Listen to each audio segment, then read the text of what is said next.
Have you ever stopped to think about how some of the most powerful tools in our language aren't always the big fancy words, the Yeah. ones that make you reach for a dictionary? Mm-hmm. Instead, it's often the quiet workhorses, those everyday phrases, maybe even tiny little words. Right. The ones you use constantly without thinking. Exactly.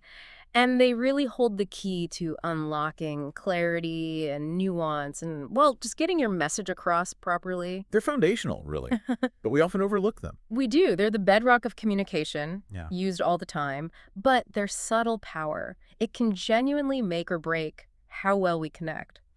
So today we're doing a deep dive. We're pulling back the curtain on some of these everyday English phrases. Okay. These are words, structures, they're so common, so woven into just daily speech. Yeah, you hear them everywhere, But because of that, they often get misunderstood or maybe just misused a bit. leading to some awkward moments Mhm. or just confusion. Totally. Mm. We're talking about linguistic gems that once you really get them, like really understand their full range, It changes things. it elevates your English, Right. from just functional to actually quite sophisticated, lets you express yourself clearly, confidently. It's about precision, isn't it? It is.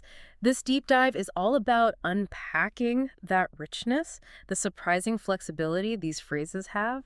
It's almost like cracking a hidden code in our own language. Hmm. And our guide for this journey, it comes from Everyday English, Phrases in Practice.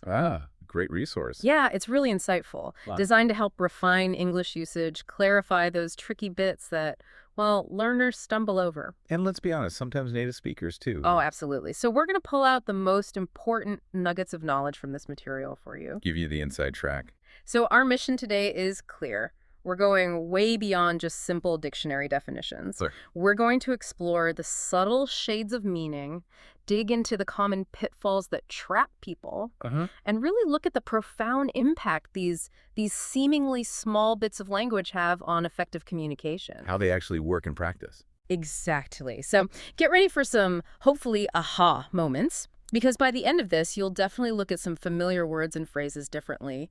You'll appreciate their depth. Okay, let's unpack this first one. It's incredibly versatile. The phrase work, and of course its opposite, doesn't work. Mm-hmm. Seems so simple on the surface. It really does, doesn't it? Yeah. Something you learned super early on. But the ways we use it, it's astonishingly diverse. It really is. And it's Yeah. deeply ingrained in how we talk about, well, everything. Efficiency, success, suitability. Right. Across all parts of life. You're absolutely right. What's fascinating here is how work stretches so far beyond just machines or, physical effort. Yeah. It pops up everywhere. It's this foundational concept for discussing efficiency, evaluating success, even deciding if something or someone fits in a situation. So it's about how something functions or performs. Or, and this is key, produces a desired outcome. Yeah. Think of it like a mental shortcut. A shortcut. How so? Well, it lets us quickly label something as successful or a failure, right? Whether it's a car engine or a complex marketing plan. Ah, I see. So it works across totally different areas. Exactly. That linguistic efficiency isn't just random. It mirrors how our brains quickly assess effectiveness. That's a great point, the cognitive efficiency angle. It packs so much meaning into one little word. It does. So let's start with the most straightforward use, the literal one. Functionality, mechanical stuff. Right, the nuts and bolts meaning, this is probably what jumps to mind first for most people, the basic idea. Yeah. So the core concept here is that a system or a device or even just one part of it is doing what it's supposed to do. Performing its intended action. Precisely. Or conversely, failing to do that.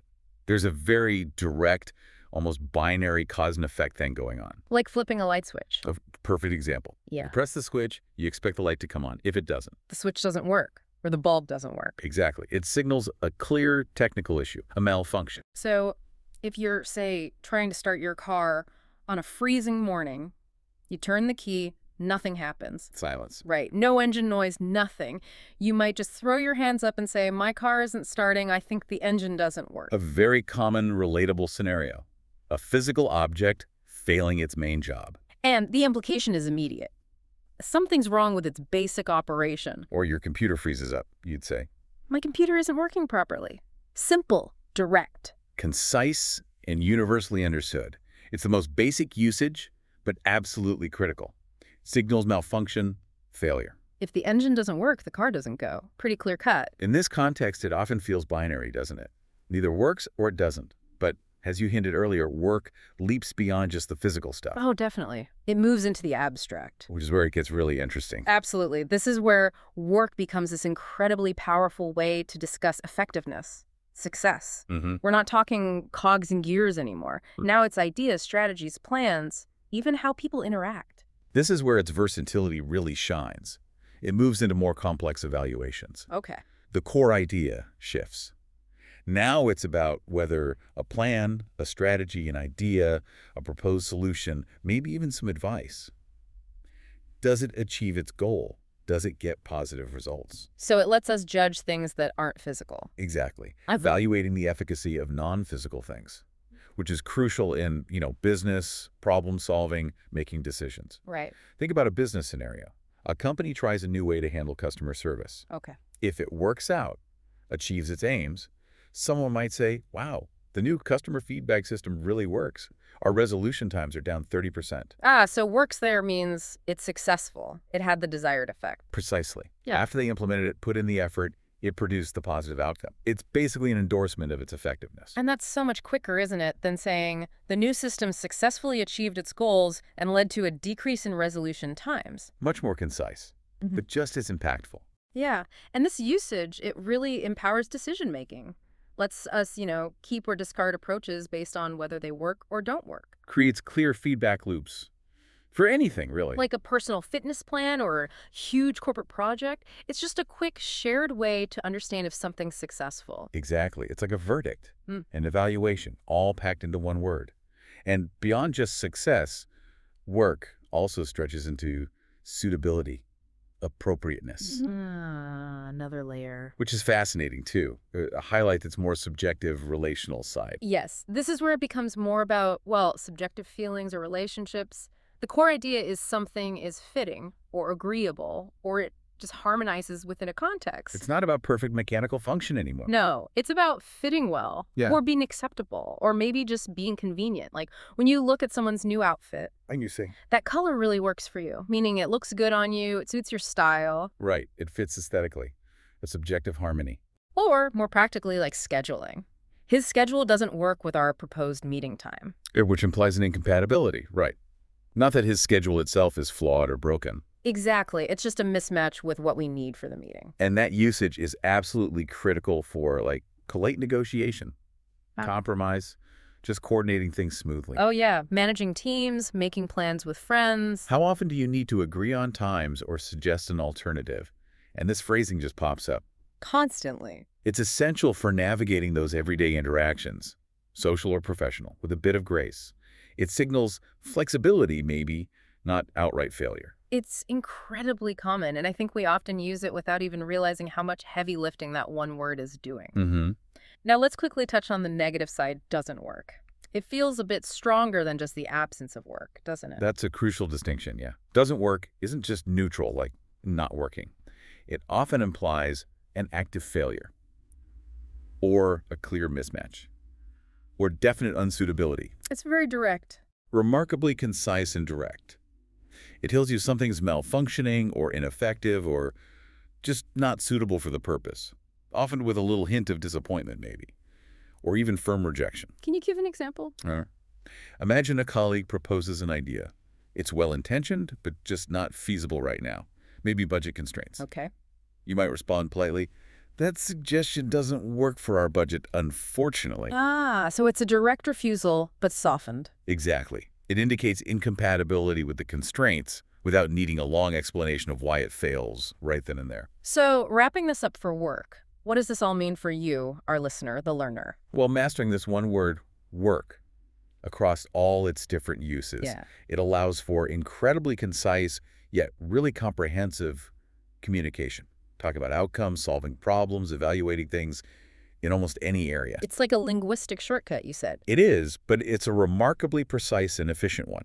It helps you express complex ideas, efficacy, function, fit without long, convoluted sentences. Makes your communication clearer, more impactful. Definitely. Mastering its various applications genuinely streamlines how you communicate. It gives you a really powerful tool in your English toolkit. That idea of clear outcomes for work actually connects quite nicely to how we propose ideas, doesn't it? Hmm. Because often we're suggesting something we hope will work out. Right. Putting forward a potential solution. And that brings us to a phrase that often trips people up. Its grammar is a bit subtle. I think I know where you're going. Suggest that subject-base verb.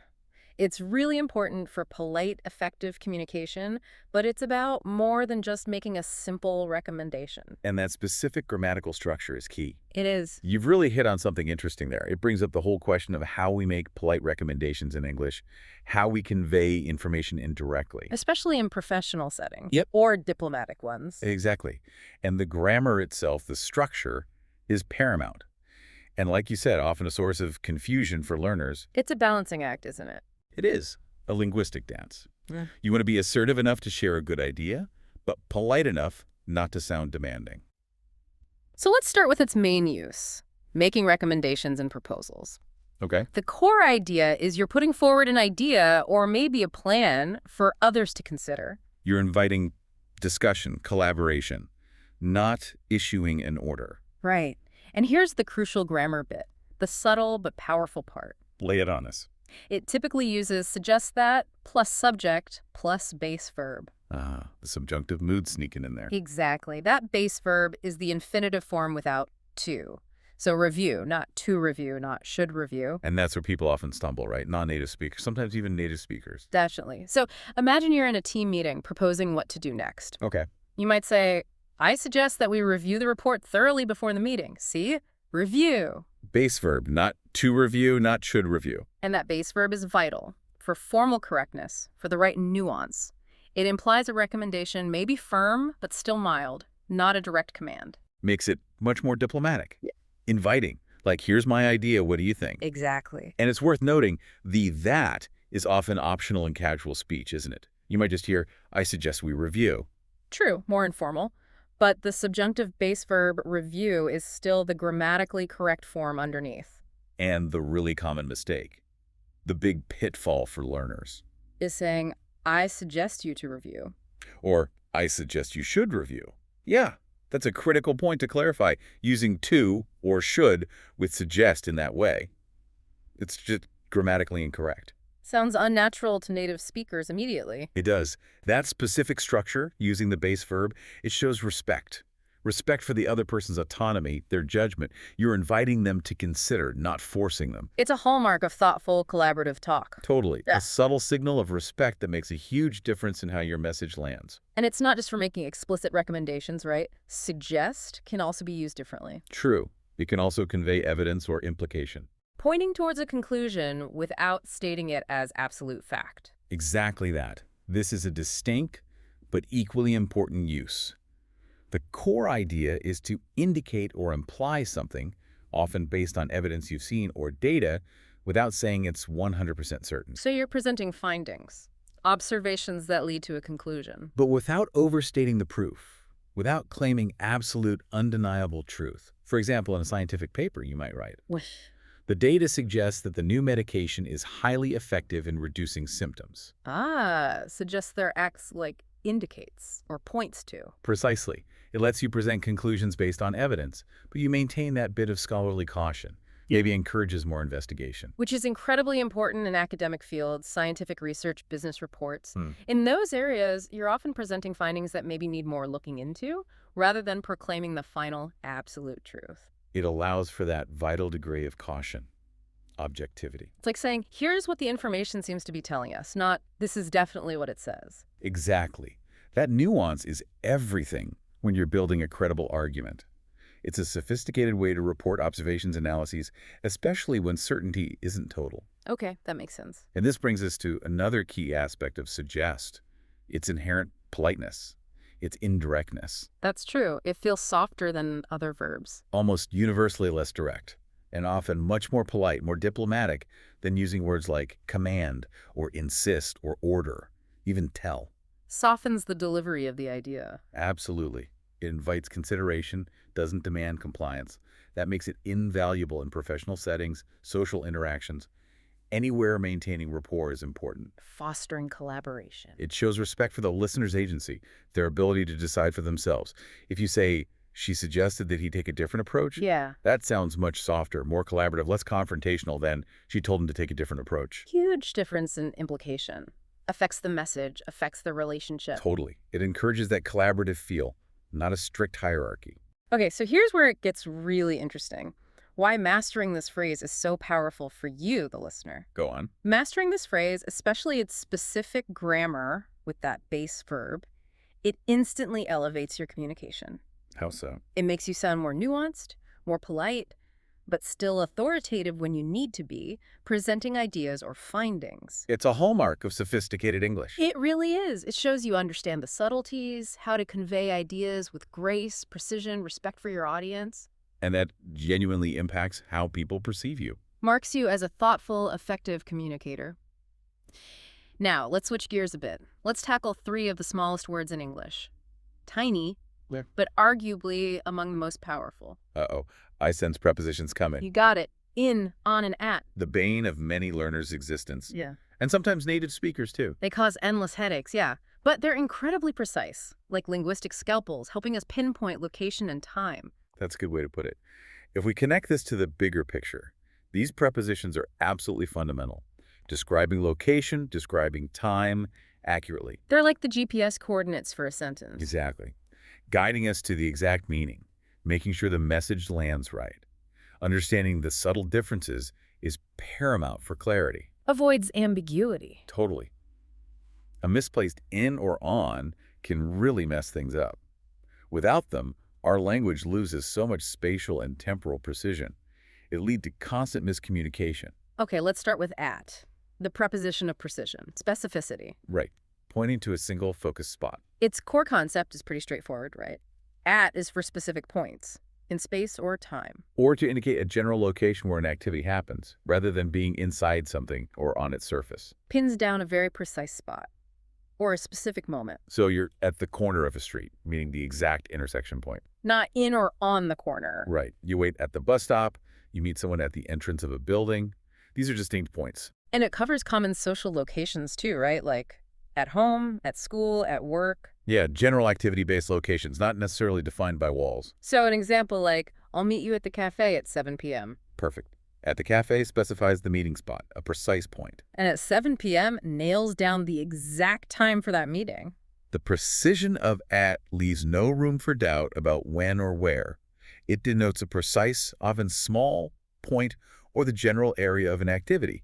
It's about being present at that spot or event. And for time. Similarly precise, exact times. At 9 o'clock, at midnight, at dawn. Okay. Also for holidays, when you think of them as a defined period, the occasion, at Christmas, at Thanksgiving. So the movie starts at 8:30. Emphasizes that precise, punctual moment. Not a duration, a fixed point on the timeline, an instant. Okay, then we move to in, which implies enclosure, being surrounded, larger context. Exactly, containment. The core concept for in is being used for enclosed spaces, larger geographical areas, or longer periods of time. Suggests being within boundaries. Right, whether those boundaries are physical, like walls, or conceptual, like the limits of a month or a season. It's about being inside something, surrounded by it. So spatially, in means inside an enclosed space. In the box, in the room, in the car, in the building. Literally contained within its boundaries. And it also works for larger geographical areas. Yep. In London, in the park, in the garden, in Asia. So if I say, she lives in a beautiful apartment in the city center. You're painting a clear picture. She's contained within the apartment. And the apartment is within the larger area of the city center. Clearly implies being within defined boundaries, small or vast. It's about being surrounded, whether by a box or a continent. And temporally. For time. It covers longer, less precise periods. We use it for parts of the day, in the morning, in the afternoon, in the evening. Lengths, years, seasons. In July, in 2024, in summer, yes. And importantly for durations, when something will happen within a future period. Like, I'll be there in 5 minutes. Meaning sometime within the next 5 minutes. Right. Or the project will be finished in an hour. So you could say, we have a meeting in the morning sometime in October. Perfect. Combining 2 uses. Placing the meeting within a part of the day and within a specific month emphasizes a broader time frame. Okay, finally, on. The preposition for surfaces. Specific dates or days, and some transport. Right.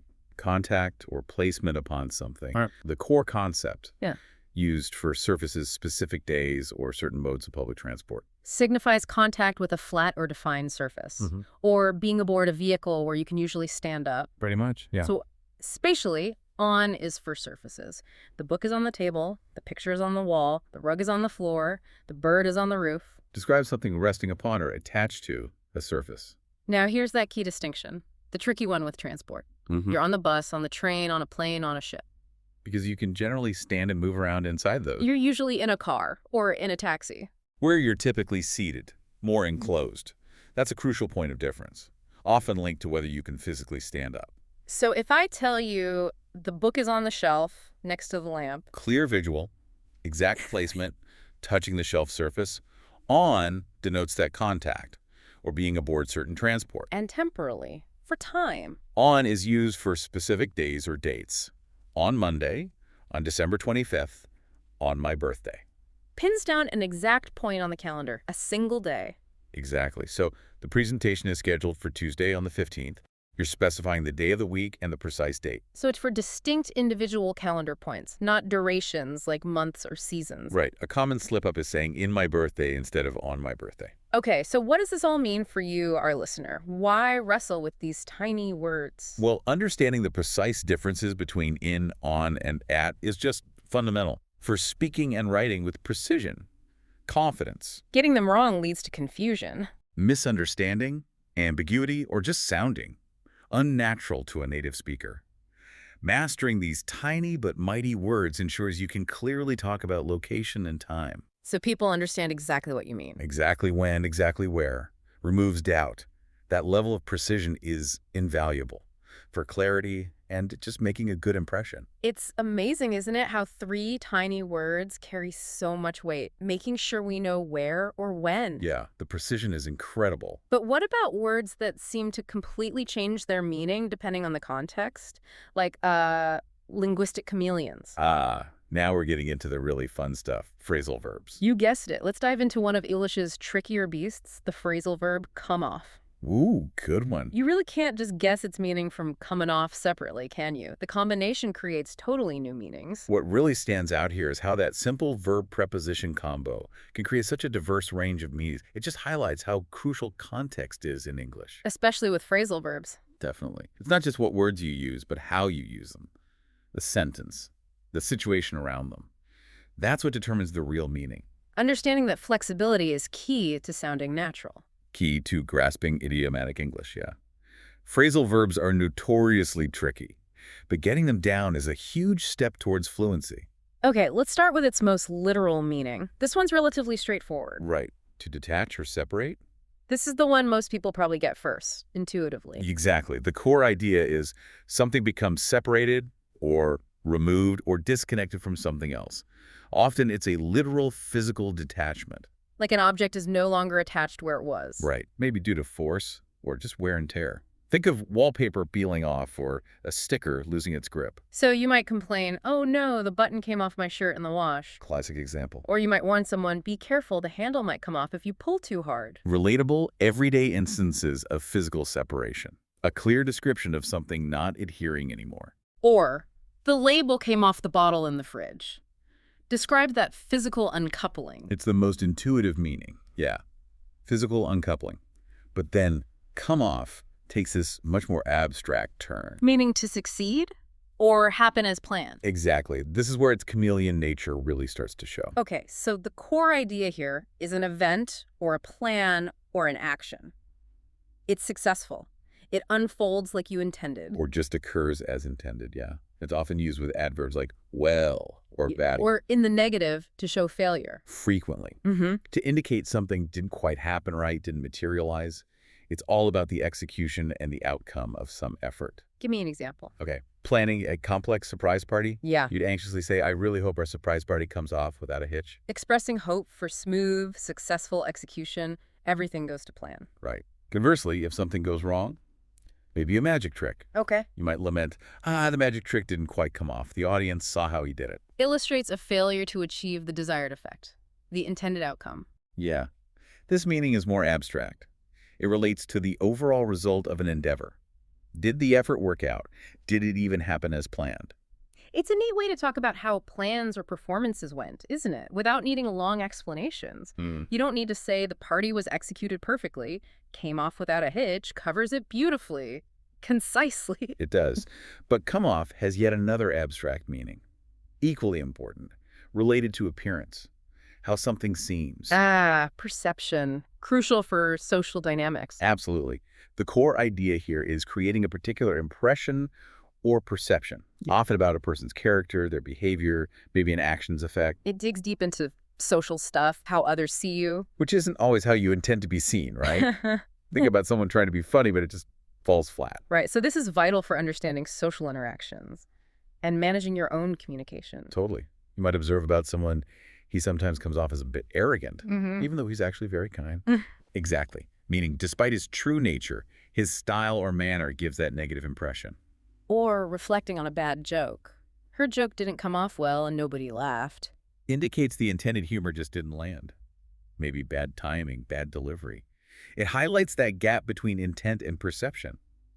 And this meaning is invaluable for self-awareness, understanding how your words, your actions, might be interpreted. Which, like you said, isn't always how you meant them. Key aspect of effective interpersonal communication. Managing your image. You know, a politician might be praised for how they came off at a debate, meaning they created a good impression. Okay, got it. Then there's one more specific, related to cleaning. Sort of links back to the idea of removal, yeah. Right. The fourth meaning, to be removed. Specifically talking about a stain or a mark, usually by cleaning. That's the one. The core idea is a mark, or some substance, dirt, gets successfully wiped or cleaned away from a surface. Similar to detach, but specifically for dirt or stains. And implying a successful cleaning action describes effectively getting rid of something unwanted from a surface. So you might ask, will this red wine stain come off the carpet with this new cleaner? Or is it permanent? Practical, everyday scenario. Wanting something gone, questioning if the cleaning will work. Okay, so here's where it gets really interesting. Why understanding phrasal verbs like this is such a cornerstone of natural idiomatic English. Understanding the multiple, often really different meanings of come off, it lets you decode conversations with native speakers much better. And express yourself with more nuance. Yeah. More authenticity. Exactly. It's not just about memorizing definitions. It's about truly grasping how these word combinations create new context-dependent meanings. They paint richer pictures. Mastering come off, and others like it, is a powerful step towards real fluency. Navigating those subtle complexities of everyday speech gives you a deeper appreciation for how flexible English can be. So we've taken quite a deep dive today, haven't we? Into some seemingly small, everyday phrases. We have. Work in all its forms. The nuanced suggest that subject-based verb. Those mighty prepositions in, on, and at. And that chameleon, come off. And what we've really uncovered is that these are anything but simple, right? Far from it. They're like the intricate scaffolding that clear, nuanced, effective communication is built on. Helping us navigate the complexities of daily life with more understanding, more precision. Definitely. And for you, our listener, the key takeaway here, awareness is absolutely the first step. Just noticing them more. Yeah. Pay close attention to how these phrases are used in your daily life. Listening to things, watching shows, reading, talking to people. Observe how native speakers use them, how context changes things. Exactly. See how they effortlessly handle the subtle differences. Then the next step is active practice. Try using them yourself. Consciously incorporate them into your own speaking and writing. Experiment with the different applications.